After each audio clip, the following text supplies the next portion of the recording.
मेरी सबसे गुजारिश है, वक्ता बोलते हैं कि श्रोता कम है सुनने वाले, तो सुनने वाले बनो भाई। सबसे पहले तो मैं इस वीर भूमि गढ़ी बोलनी को नमन करता हूं। 1555 ईस्वी में एक दबंग अहीर सरदार राव रूड़ा सिंह जी ने यहाँ जो है अपनी गढ़ी को, अपने खुद को स्थापित किया था। छड़ी गाड़ी थी और यहीं के जो बैठे हुए राव अफरिया जी हैं, इन्होंने इतनी बड़ी अहिरवाल की रियासत को बाद में जन्म दिया। तो इस वीर भूमि को, जो कि जन्म भूमि है हमारे सूबेदार राव अर्जुन सिंह साहब सेना मेडल की, इसको बारंबार नमन करते हैं। फिर मैं नमन करता हूं वीरांगना माजी सुशीला जी की, जिन्होंने मुझे कई साल पहले भी ये बोला था कि बेटा जो कुछ भी तू करवाएगा उसका सब कुछ मैं भुगतूंगी आर्थिक रूप से। और ये कमी हमारे पक्ष में रही कि हम जो है इतना समय लगा दिया। मैं थोड़ा इस पृष्ठभूमि पे डालता हूं भाई, वहां कबड्डी मत खेलो, मेरी बात सुन ले एक बार, मेरी बात सुन लो राना कर। इसकी ये जो आज कार्यक्रम हो रहा है, ये 20 साल पहले एक प्रण लिया गया था जो पूरा हुआ है।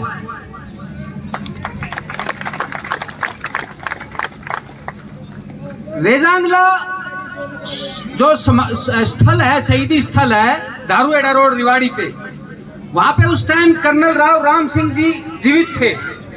और जब वो रेजांगला के बारे में बता रहे थे तो उन्होंने कहा भाई खाली अहीरों ने रेजांगला नहीं लड़ी, अहीरों ने एक ऐसा मोर्चा लड़ा था सन 65 का, जो अगर वो उसको जीतते नहीं तो पाकिस्तान जो है पूरी कश्मीर की जो सप्लाई लाइन था उसको तोड़ देता। और उन्होंने सिर्फ इतना बताया कि उसको जो जीतने वाले थे, जो उसको लीड कर रहे थे, वो हमारे एक सूबेदार साहब थे जो कि रिवाड़ी के पास के थे। और 20 साल लग गए कि वो सूबेदार साहब कौन थे। ये हमारी भी कमी है, इस कौम की भी कमी है। हम छोटी छोटी बातों में उलझते हैं, बोलेगा कौन, ये करेगा। आपको ताजुब है, जिस आदमी ने 1965 का सबसे बड़ा मोर्चा फतेह किया, उस आदमी को, कौम को या इस गांव के 50 बच्चों को भी नहीं मालूम है। और जब 20 साल ढूंढते रहे तो कहते ना बगल में छोरो और गांव में ढिंडोरो, तो बेरो पट्टा भाई ऐसा सूरमा तो इस घड़ी बोलनी में जन्मा था। और मारे पसीना आ गया। आज सबने मीठी मीठी ये बनी बनाई सब खीर मिल रही है तो सबने लाके से स्वाद से, हम एक आदमी को ढूंढ नहीं पाए इतना बड़ा। ये कौम की कमजोरी है। रेजांगला तो स्थापित हो गया क्योंकि ये जो कुमाऊं ग्रुप के हमारे जितने भी सरदार है, सरदार हैं, इनमें बड़ा जज्बा है। इन्होंने उसको न भूलने दिया न मरने दिया रेजांगला के नाम को। और पूरी दुनिया में रेजांगला स्थापित हो गई। और आज भी इस समारोह में भी रेजांगला पलटन की सबसे ज्यादा भागीदारी है। कुमाऊं ग्रुप की थी, वो डबल फर्स्ट हो, 4 हो, 7 हो, सबकी यहाँ भागीदारी है। और बिना नौकते आए हैं। एक बच्चा तो मैं बहुत दिनों बाद मिला हूं, हमारा बैच पीटीआई डबल फर्स्ट का, सिर्फ एक मैसेज भेजा था, आ गया। हमें इन चीजों से सीखना पड़ेगा। और कई लोग हम पे तोहमत लगाते थे कि ले देख कन हीरा कने रेजांगला से। नहीं, हमारे पास मोर्चे और भी हैं। वजह यह है उनको इतिहास के पन्नों में उचित स्थान नहीं मिला। अब बात आता हूं हाजी पीर की, क्या जो पीछे का बैकग्राउंड था। मेरी एक किताब दी है भैया जोड़ा मोटी इंग्लिश होगी। 1965 में जब पाकिस्तान चढ़ गया तो ये जो हाजी पीर, क्योंकि अब ज्यादातर हिरनू कैसे, अरे यहीं के हाजी सर के पीर से भाई बहन को नाम तो मैं बदलना सकूं, हूँ पहाड़ी को नाम, हूँ जगह को नाम हाजी पीर सती, बताओ कित का नाम बदल दूं को। तो ये हाजी पीर पाकिस्तान के पास था।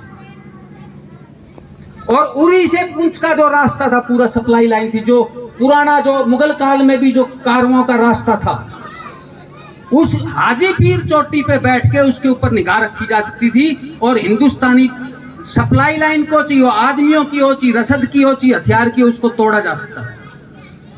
और जब ये सारी सप्लाई लाइन खत्म हो जाती तो हमारा जो है जीतना बड़ा मुश्किल होता, कई टेरिटरी हम खो सकते थे।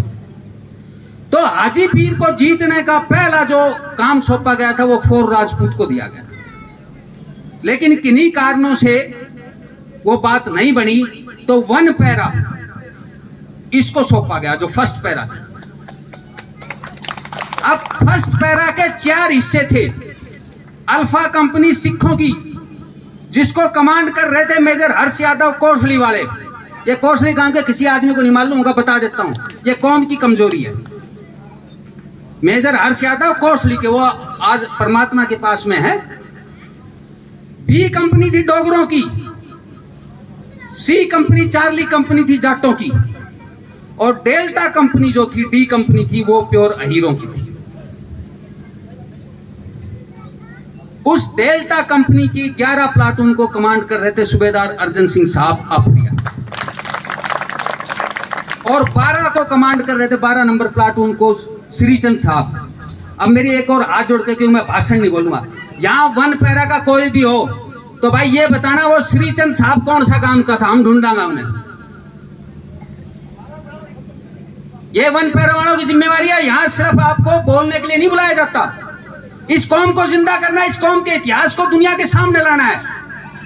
और ऐसे गुमनाम योद्धा जिनका हमें पता नहीं चल रहा है, भाई हमको अंतर्यामी थोड़ी सा। तो श्रीचंद साहब जो 12 प्लाटून के तक 1 पैरा का जो भी यहां मौजूद हो, मेरे को जरूर बताए। अब क्या हुआ, पहला हमला बोला अल्फा कंपनी ने सिखों की ने, कामयाब नहीं हुए। चार्ली कंपनी को जाटों का मौका मिला। कैप्टन अमरिंदर सिंह अपनी किताब लेट्स बी फॉरगेट में लिखता है कि हमें तो ताज्जुब होता है वो रास्ता कैसे भटक गए। उसके तो वहां के चप्पे चप्पे से वाकिफ थे। फिर जो सैंक का जो पहला फतेह करना था पॉइंट, उस पे अहीर और डोगरे चढ़े, और अहीरों ने सैंक को फतेह कर लिया। उसके बाद सार को फतेह किया, सैंक जीत के डोगरों को वहां बैठा दिया, सार को फतेह किया, फिर लाडेवाड़ी गली को फतेह किया, और फिर जो उनका कमांडर था मेजर दयाल सरदार जी थे, आरएस दयाल, जिसने बाद में ऑपरेशन ब्लू स्टार में भी हिस्सा लिया। उस मेजर आरएस दयाल ने सीओ को बोला, साहब हाजीपीर सामने दिख रहा है और लग रहा है दुश्मन की तादाद भी कम है, क्या मैं इस पे अटैक बोलूं, क्योंकि ऐसा गोल्डन मौका नहीं मिलेगा। जब उन्हें ओके मिल गया सीओ से, तब सूबेदार अर्जन सिंह साहब के अहीर, उन्होंने कूच किया। आज ही के दिन था 27 तारीख, और सुबह 28 की 10:30 बजे उस मोर्चे पे दादा किशन की जय का यलगार हुआ था। जब ये चढ़ रहे थे, आपको ताज्जुब होगा, हाजीपीर ऐसे नहीं था। आप जितनी ऊंचाई पे जाते हो आपको पेड़ नहीं मिलेंगे, बड़े बड़े भाटे नहीं थे, तो जो इन्फेंट्री के जवान को ओट कैसे मिलेगी, वो तो खुला उसकी नजरों में, और जो ऊपर बैठा हुआ एक आदमी 10 को रोक सकता है ऐसे कठिन मोर्चे पे। और देखो आप सुनो, 72 घंटे खाने को कुछ नहीं मिला था। मैं ये इसलिए बोल रहा हूं, कई गांव में मेरे को ये सुनने को मिला, गाड़ी में बैठा के लाते हैं भाइयों को, अच्छा आप टाइम दे रहे हो, अरे भूखा मार दिया, अरे 4-6 घंटा भूखा मार दिया।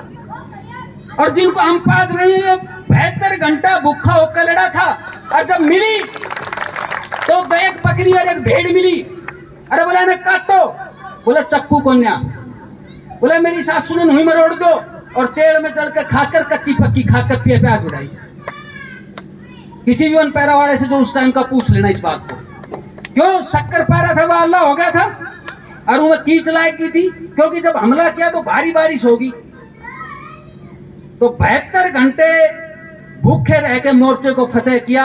और हमारा राव साहब 5 घंटा भी अगर गाड़ी में बैठ ले से कहीं प्रोग्राम में ही रेजिमेंट के आते हैं तो रोड़ो मचाते से, अरे भूखा मार दिया, अरे भूखा मार दिया, अरे भूखा मार दिया। और अमन की भूख शांत करता अंडा सर, ताकत रेजिमेंट में कित लगाऊंगा, एक दिन के भूखो ना रह को। अब आती है जब ये ऊपर चढ़े और सामने उनको देखा कि वो खोद खुदाई कर रहे हैं, पाकिस्तानी पठान थे। तो उसी टाइम उन्होंने देखा भाई तो आमने सामने का जो होगा, देखा ये मुट्ठी भर, इनसे कई गुना तादाद में पाकिस्तानी थे। इन्होंने उस दम एकदम यलगार करी, दादा किशन की जगह और गुत्थम गुत्था की लड़ाई होगी, और पहले उसमें ही उनके कमांडर के गोली लगी, मेजर दयाल के, वो पलटी मार गया, वो शुक्र है उसकी कार्बाइन पर लगी, और अर्जन सिंह साहब के 9 गोली लगी पैर पैर में। और 10:30 बजे, ये कैप्टन अमरिंदर सिंह लिखते हैं महाराजा पटियाला कि 10:30 बजे सिर्फ 9 अहीर लड़ने के काबिल रह गए थे, क्या तो मारे गए या वो घायल हो गए। और उन 9 आदमियों ने शाम के 4 बजे तक जो काउंटर अटैक पे काउंटर अटैक हुए, उनको रोक के रखा। कितनी बड़ी बात थी देखो। और इसके 2-3 ऐसे किस्से हैं जो खुद अफसरों ने बताए।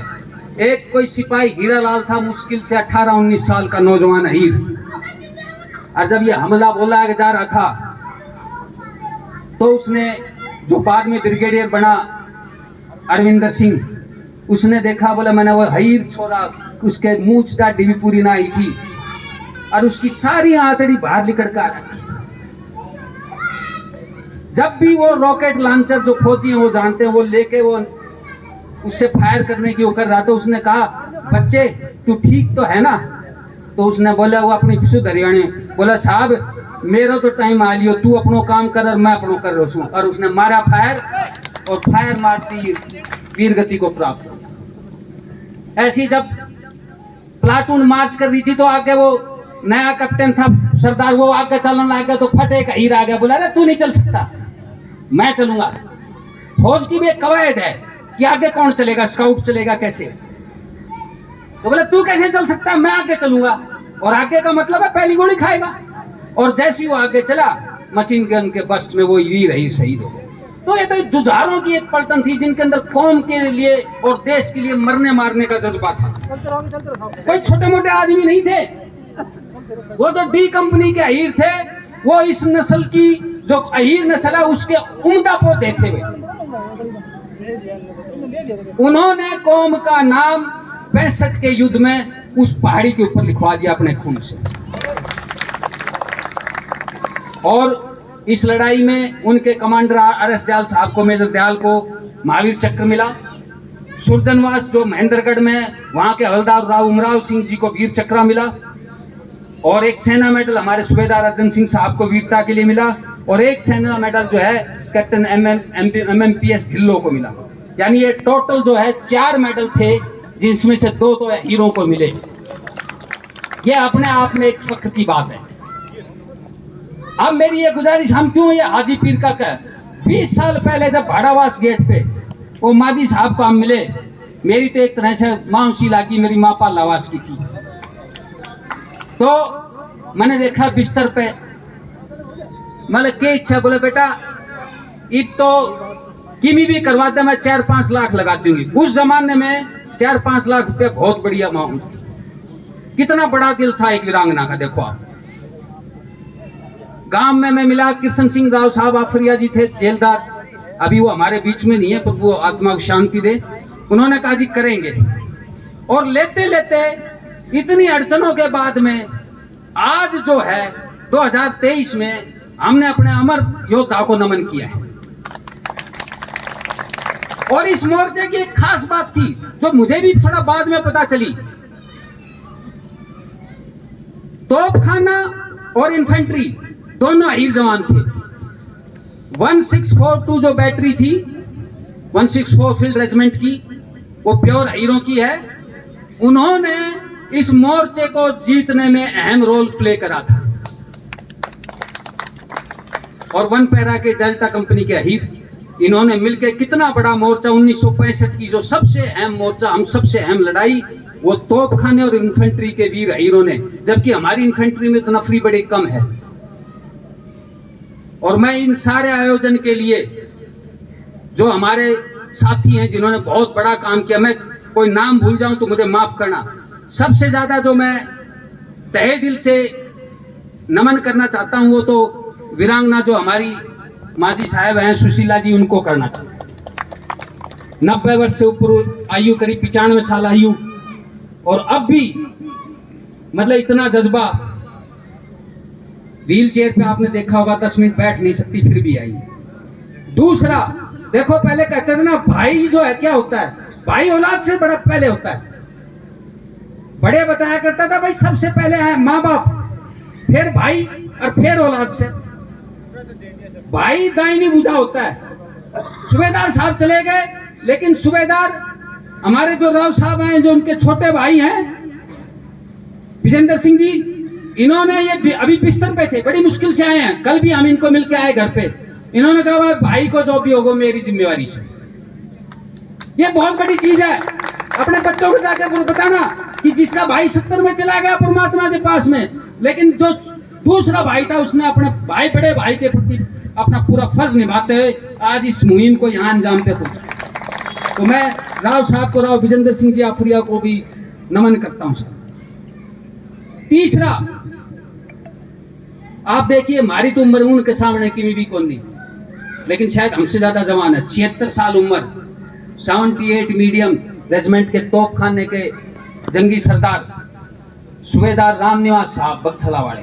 मैं गुजारिश करूंगा सूबेदार राम निवास साहब से, राम निवास साहब मेरी हाथ जोड़ के विनती, आप आइए जहां कहीं भी मौजूद है साहब, आप मंच पे आओ, एक साथ खुलाओ साहब। 76 साल के नौजवान और हाजी पीर 8,652 फीट की ऊंचाई पे है। आप देख लो, वहां सांस नहीं आता चित्र। पीर पंजाल जो है पहाड़ियां हैं उसके अंदर, और सबसे ऊंचा पॉइंट था जहां से पहले कारवां गुजरता था मुगल काल में। शाहजहां जो बादशाह था, उस दिन इसको एक बार सपने में आया कि भाई इस पहाड़ी के ऊपर एक पीर की मजार से। तो जब वहां उसने ऊपर जाके देखा, एक मजार मिली, तब उसका नाम हाजी पीर पड़ा, और वो पहला आदमी थे जिसने उस मजार को पूजा था। मन ना रखो कोई हाजी पीर नाम, ठीक से।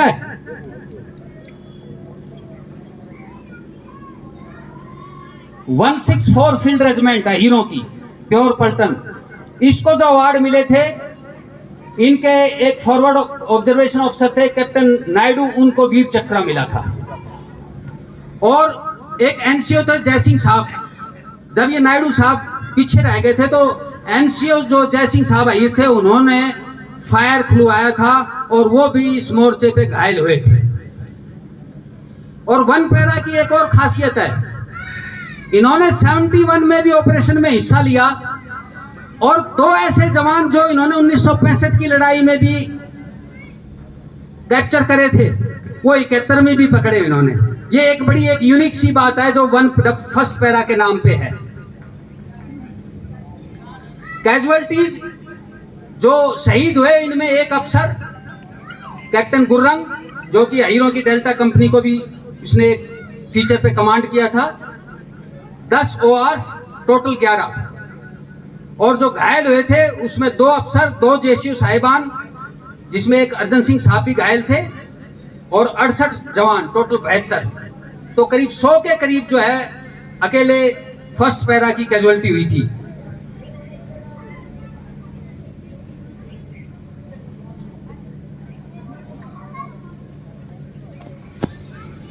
आपको एक बड़े सम्मान की बात बताऊंगा, जो फौजी साहिबान महू में गए हैं,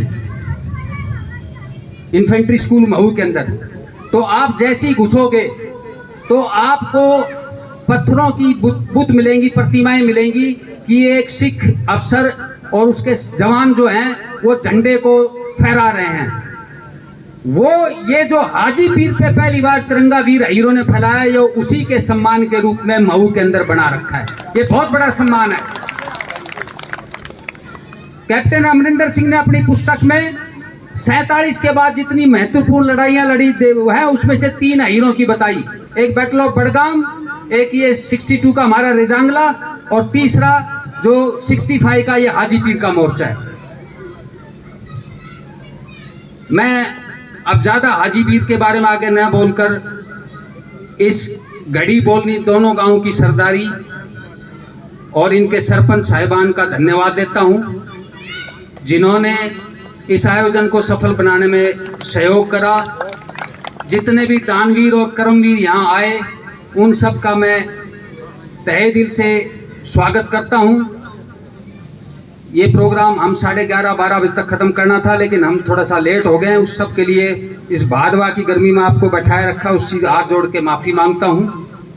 और जो साहिबान जिनका नाम रह गया है,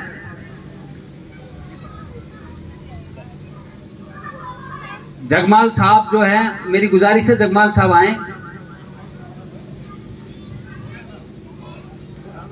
कोई बात नहीं साहब, आपको बहुत बहुत धन्यवाद। 164 के ये योद्धा हैं और इन्होंने पूरा सहयोग जो है हमारे इसको दिया है। अब आप जब भी आप प्रसाद वितरण होएगा, मेरी आप सबसे गुजारिश है, एक तो 164 वाले और 1 पैरा वाले यहाँ साहिबान रुके, थोड़ी देर उनसे बातचीत करना चाहेंगे, कुछ और भी जानकारियां लेना चाहेंगे, क्योंकि मेजर टी सी राव और हमें सारी एक पुस्तक लिखना चाह रहे हैं।